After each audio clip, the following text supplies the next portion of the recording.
Assalamualaikum dan selamat datang semua. Hari ini kita ada satu topik yang sangat istimewa.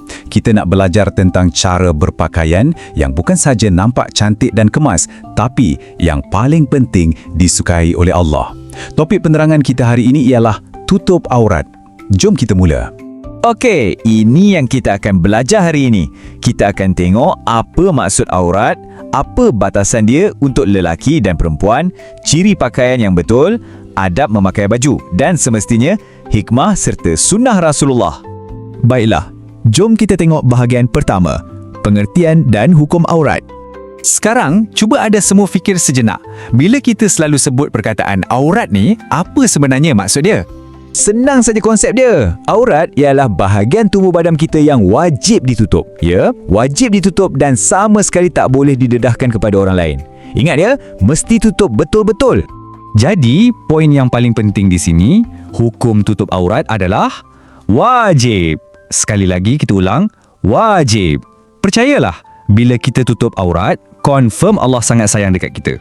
Arahan ni datang terus daripada Allah tahu. Dalam Al-Quran surah Al-Nur, Allah berpesan, janganlah kita memperlihatkan perhiasan tubuh kecuali yang zahir daripadanya. Ini tanda Allah nak jaga dan lindungi kita. Seterusnya, kita masuk bahagian kedua, batasan aurat kita. Siapa kena tutup bahagian mana? Mari perhatikan betul-betul. Untuk lelaki, aurat bermula dari pusat sampailah ke lutut. Ingat tu, lelaki, pusat hingga lutut. Untuk perempuan pula, aurat ialah seluruh badan. Ya, seluruh badan kita kecuali muka dan tapak tangan. Kita ulang sekali lagi ya. Lelaki, pusat hingga lutut. Perempuan, seluruh badan kecuali muka dan tapak tangan.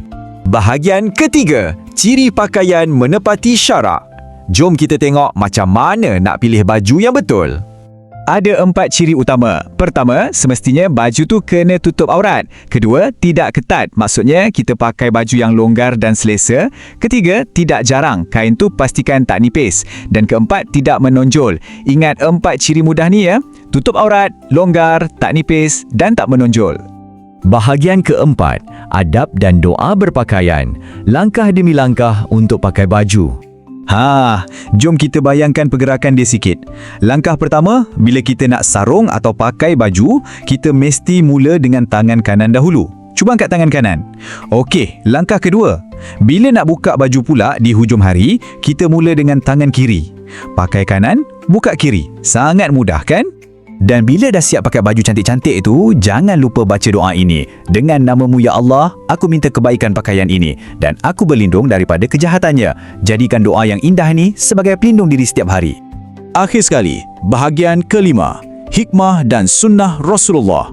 Kenapa semua ini penting? Nabi Muhammad SAW adalah idola kita yang paling hebat. Tahu tak, baginda suka sangat pakai pakaian berlengan panjang dan suka warna putih.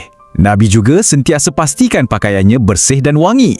Dan yang paling penting, sentiasa bersederhana.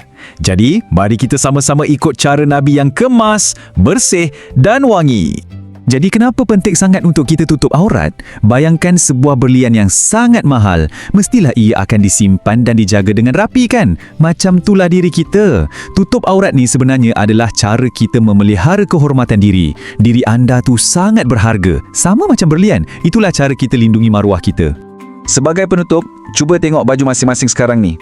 Adakah pakaian kita hari ini dah cukup kemas dan menutup aurat? Saya harap lepas ni semua akan rasa bangga dan terus pakai pakaian yang sopan setiap hari.